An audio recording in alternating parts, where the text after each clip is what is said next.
DN, Old Version. tptaka.fandom.com. 2.4 Mahasudassana Sutta, DN 17. Once the Lord was staying at Kusinara in the Mala Sal Grove shortly before his final nibbana between the twin sal trees.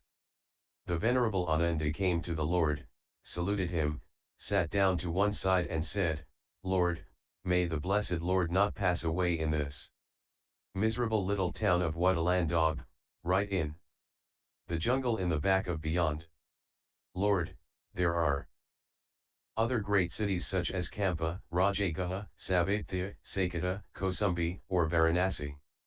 In those places there are wealthy Khatiyas, Brahmins, and householders who are devoted to the Tathagatha, and they will provide for the Tathagatha's funeral in proper style.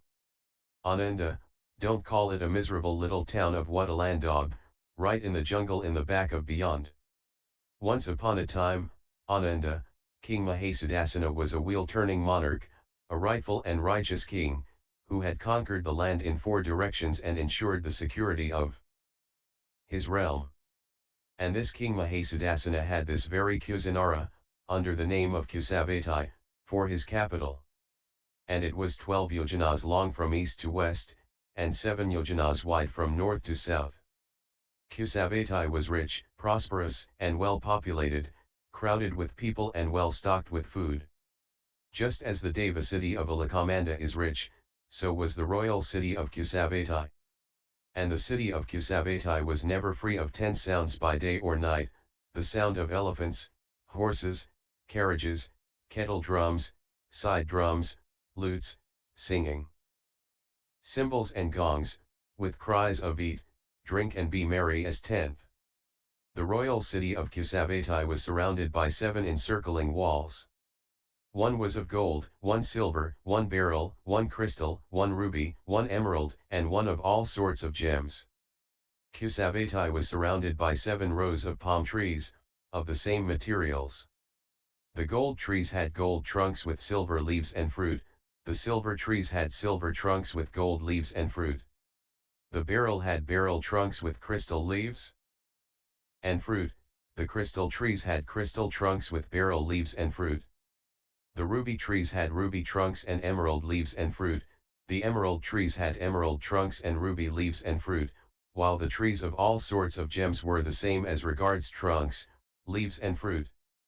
The sound of the leaves stirred by the wind was lovely, delightful, sweet, and intoxicating, just like that of the 5 kinds of musical instruments played in concert by well-trained and skillful players. And, Ananda, those who were libertines and drunkards in Kusavatai had their desires assuaged by the sound of the leaves in the wind. King Mahasudassana was endowed with the 7 treasures and the 4 properties. What are the 7?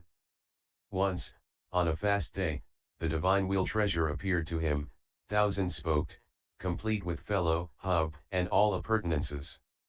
On seeing it, King Mahasudassana thought, I have heard that when a duly anointed Khattiya king sees such a wheel on the fast day of the 15th, he will become a wheel-turning monarch. May I become such a monarch? Then, rising from his seat, covering one shoulder with his robe, the king took a gold vessel in his left hand, sprinkled the wheel with his right hand, and said, May the noble wheel treasure turn, may the noble wheel treasure conquer. The wheel turned to the east, and King Mahasudassana followed it with his 4-fold army. And in whatever country the wheel stopped, the king took up residence with his 4-fold army. And, those kings who faces him in the eastern region came and said, Come, your majesty, welcome. We are yours, your majesty. Rule us, your majesty. And the king said, Do not take life. Do not take what is not given. Do not commit sexual misconduct. Do not tell lies. Do not drink strong drink. Be moderate in eating. And those who had faced him in the eastern region became his subjects. And when the wheel had plunged into the eastern sea, it emerged and turned south, and King Mahasudassana followed it with his 4-fold army. And those kings became his subjects. Having plunged into the southern sea, it turned west, having plunged into the western sea, it turned north, and King Mahasudassana followed it with his fourfold army, and those who had faced him in the northern region became his subjects. Then the wheel treasure, having conquered the lands from sea to sea, returned to the royal capital of Kusavatai and stopped before the king's palace as he was trying a case, as if to adorn the royal palace. And this is how the wheel treasure appeared to King Mahasudassana. Then the elephant treasure appeared to King Mahasudassana, pure white, of sevenfold strength, with the wonderful power of traveling through the air, a royal tusker called a posatha. Seeing him, the king thought, what a wonderful riding elephant, if only he could be brought under control. And this elephant treasure submitted to control just like a thoroughbred that had been trained for a long time. And once the king, to try him, mounted the elephant treasure at crack of dawn and rode him from sea to sea, returning to Kusavatai in time for breakfast. And that is how the elephant treasure appeared to King Mahasudassana. Then the horse treasure appeared to King Mahasudassana, with a crow's head, dark-maned, with the wondrous power of traveling through the air, a royal stallion called Valahaka. And the king thought, what a wonderful mount, if only he could be brought under control. And this horse treasure submitted to control just like a thoroughbred that had been trained for a long time, and that is how the horse treasure appeared to King Mahasudassana. Then the jewel treasure appeared to King Mahasudassana. It was beryl, pure, excellent, well cut into 8 facets, clear, bright, unflawed, perfect in every respect. The luster of this jewel treasure radiated for an entire yojana roundabout. And once the king, to try it, went on night maneuvers on a dark night with his fourfold army, with the jewel treasure fixed to the top of his standard. And all who lived in the villages roundabout started their daily work, thinking it was daylight. And that is how the jewel treasure appeared to King Mahasudassana. Then the woman treasure appeared to King Mahasudassana, lovely, fair to see, charming, with a lotus-like complexion, not too tall or too short, not too thin or too fat, not too dark or too fair, of more than human, deva-like beauty. And the touch of the skin of the woman treasure was like cotton or silk, and her limbs were cool when it was hot, and warm when it was cold. Her body smelt of sandalwood and her lips of lotus.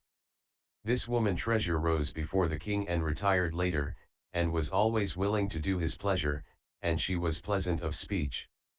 And this woman treasure was not unfaithful to the king even in thought, much less in deed.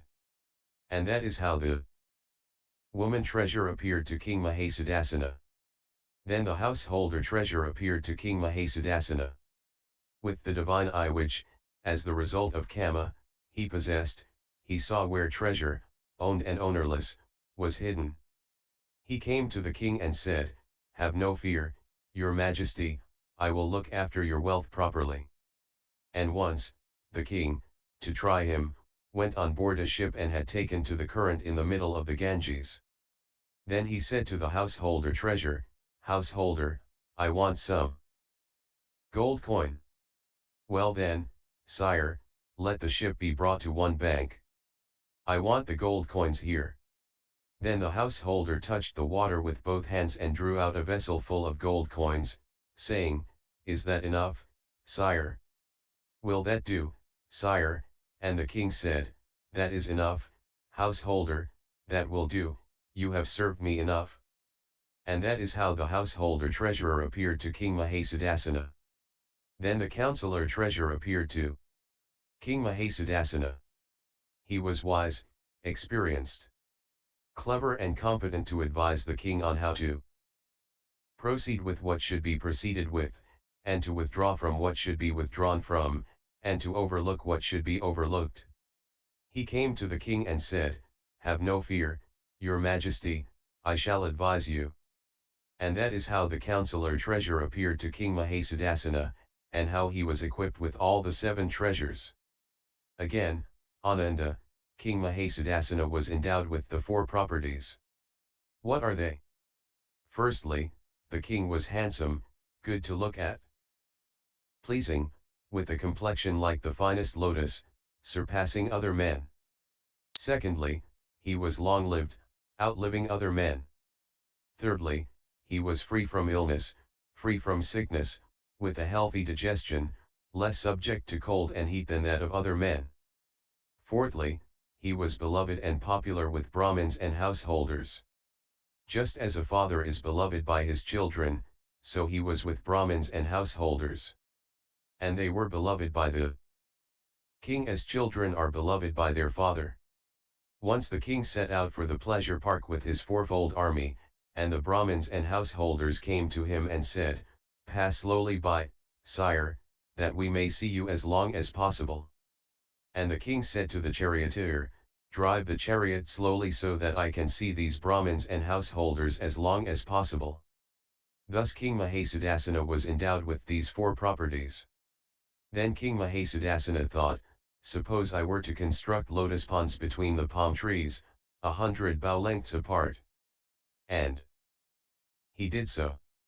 The lotus ponds were lined with four-colored tiles, gold, silver, beryl, and crystal, each pond being approached by four staircases, one gold, one silver, one beryl, and one crystal.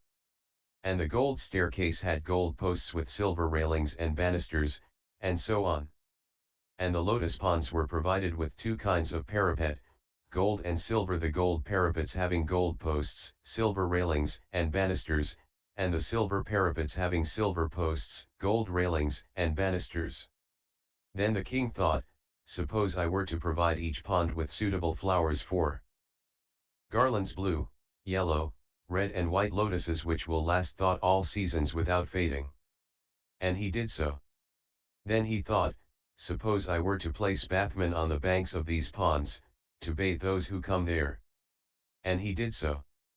Then he thought, "Suppose I were to establish charitable posts on the banks of these ponds, so that those who want food can get it, those who want drink can get it, those who want clothes can get it, those who want transport can get it, those who want a sleeping place can get it, those who want a wife can get one, and those who want gold coin can get it." And he did so. Then the Brahmins and householders took great wealth and went to the king, saying, "Sire, here is wealth that we have gathered together especially for your majesty, please accept it." "Thank you, friends, but I have enough wealth from legitimate revenues. Let this be yours, and take away more besides." Being thus refused by the king, they withdrew to one side and considered, "It would not be right for us to take this wealth back home again. Suppose we were to build a dwelling for King Mahasudassana." So they went to the king and said, "Sire, we would build you a dwelling," and the king accepted by silence.